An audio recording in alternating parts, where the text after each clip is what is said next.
Good morning, Bucknutters. It is Tuesday, March 24th, 2020. I am Dan Rubin. This is the Bucknuts Morning 5 and change.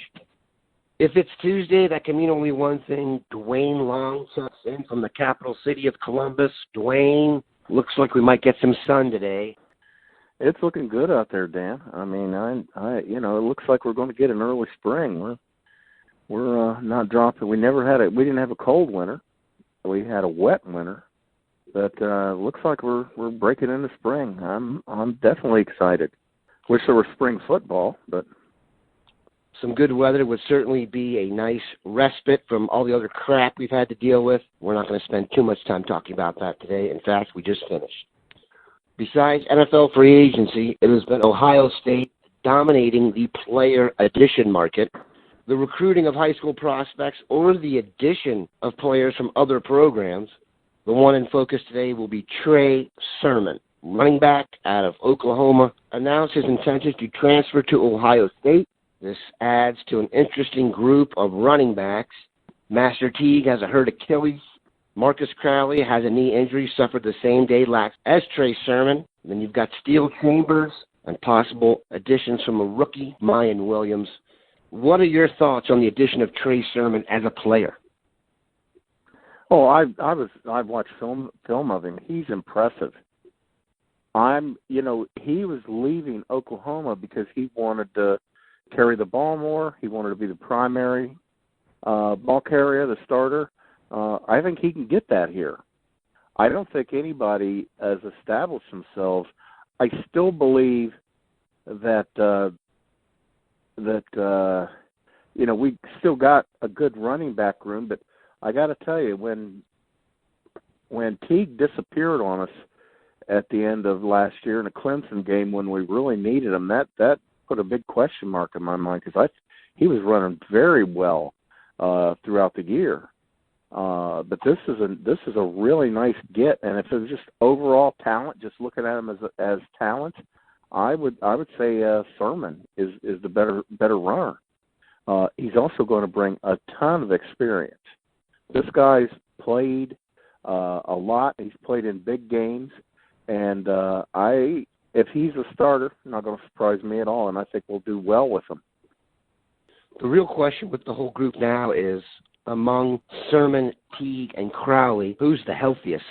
I could really see next year being a rotation, and I'm telling you right now, as I look at it, I would not be surprised if Steel Chambers is the main back, or a 50-50 thing where it's 50% Steel Chambers and 50% everybody else. I'm just not convinced everyone's going to be healthy enough. Sermon's been hurt before, too. There's a reason we're talking about a guy who was in that Baker Mayfield game, which feels like 5 or 6 years ago. The thing he brings to the offense that will be exceptional, though, he's a really good blocker, and he's an unbelievable receiver out of the backfield. Are your hopes as high for Steel Chambers as mine, or do you think I'm full of it? No, I think that what you're saying, the reasons behind it is the key. You're going to have 3 backs in here that are coming off major injuries. Do you want them taking that kind of a beating? That soon after? I just don't think you're going to do it. I think going with the healthiest guy you got as the primary, I could see that happening very easily. Just on a very practical matter. This guy here is the one that his body's more ready than the other guys. We're talking about knees and Achilles. So let's think about that as just in the practical sense. You could absolutely see Coach Day doing that. We're going to take a quick break, come back, talk Cruton. All right, running back recruiting has been nothing short of spectacular. We know they added Evan Pryor, the best running back in North Carolina and arguably the East Coast. If there was an argument, the other back on the East Coast that could be better is Travion Henderson out of Hopewell in Virginia. There's been a lot of chatter that he's going to end up at Ohio State, and we are hoping that is the truth. We've asked you to go back now. Let us know, what you exactly think we'll be getting in Trayvon Henderson? Does he remind you of somebody? What are your hopes for the guy? I think that, when I've looked at this back class, it's deeper than last year. Plus, it's got several bell cow guys that, you can turn around, give it to them 20 times a game, and they're going to be just fine at the end of the season. They'll still be running just as strong. And Henderson's one of them. I look at he and Kamar Wheaton are the two backs that I've seen on film that I say, okay, that's a whole different level right there. All the chatter is that this guy could be a Buckeye. I know the crystal balls are rolling in for him to be a Buckeye. So he's just a really special talent. He's a true 5-star, and I mean that you got to get excited about that. You already got Evan Pryor, he's a fine back in his own right, probably top 5 back himself. And then you could bring in Henderson. That's a running back room. That's a running back class.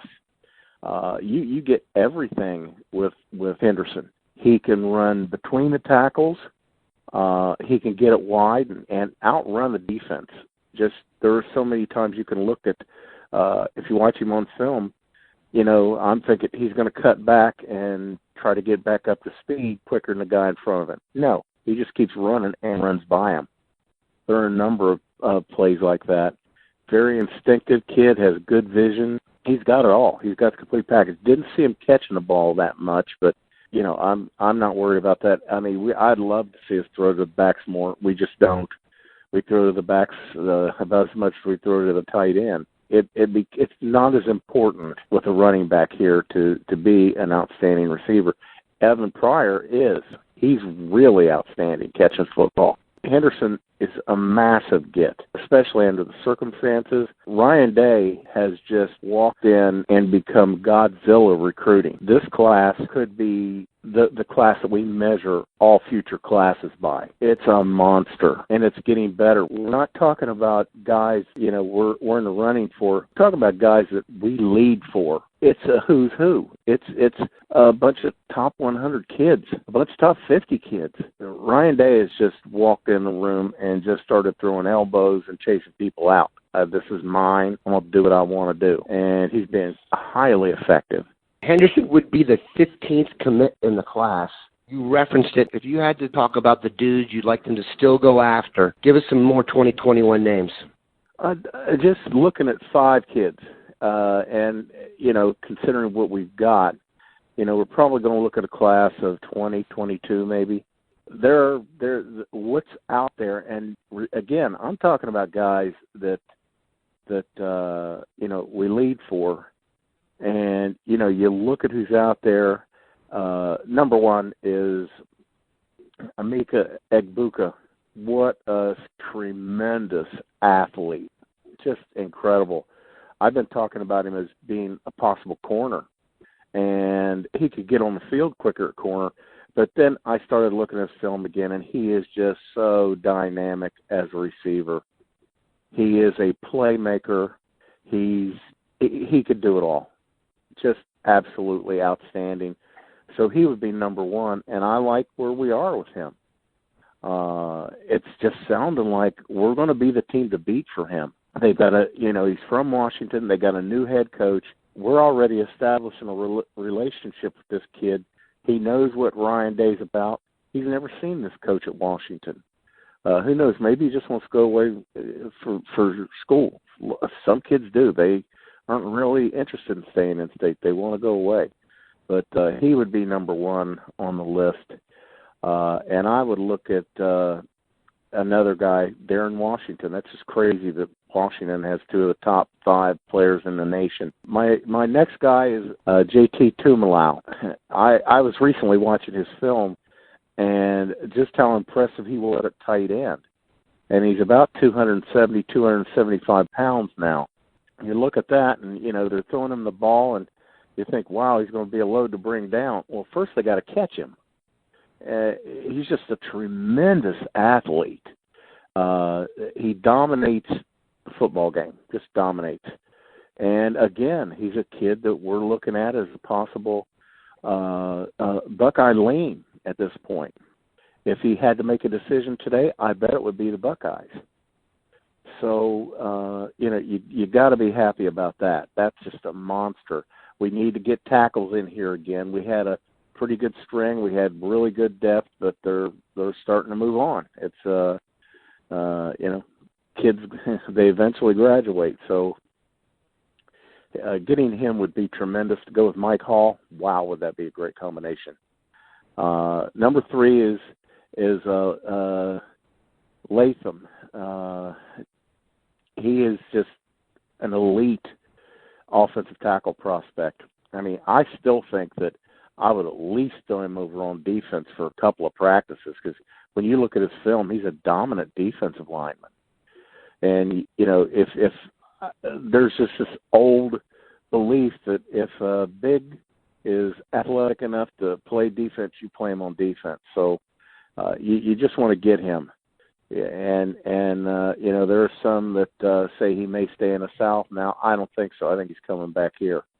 I think we get him.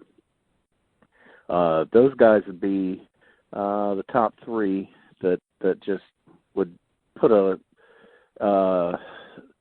cap on this class that is just, you just shake your head and say, this is nothing but an all-star team that Ryan Day's put together here. My number 4 guy is Tumisi Adelaide, the kid from Texas. You just got to love his game. He's a long kid, even though he's not a tall kid. He's going to be a strong side end. He could grow into a 3-technique tackle, and that's just fine. But another kid that just physically dominates. He pushes people around. He's athletic enough to turn the corner and beat a tackle, get to the quarterback, get in the backfield. And again, this is a kid. It's not crazy. It's not being a homer to say we lead 4. So that would be another kid that I'd like to see in this class, and that we got a real good shot at getting. And my number 5 is Derek Davis, the safety from Pennsylvania. My goodness, what a tremendous athlete he is. He's got great size. He runs great. He's physical. He does it all. I know that the 247 rankings have him the number 2 safety in the country. I haven't watched the number 1 guy, but he he must be something special if he's better than Derek Davis. Those would be my top guys right there, especially when you consider him leaving Henderson off, because I really think that's going to pop for us soon. Derek Davis, to me, is what I call a big brother athlete, in that it looks like someone invited their big brother to come play with everybody else at the game. Overall, super impressive athlete, and a super impressive performance by you, Duane. We also would like to thank Ryan Day.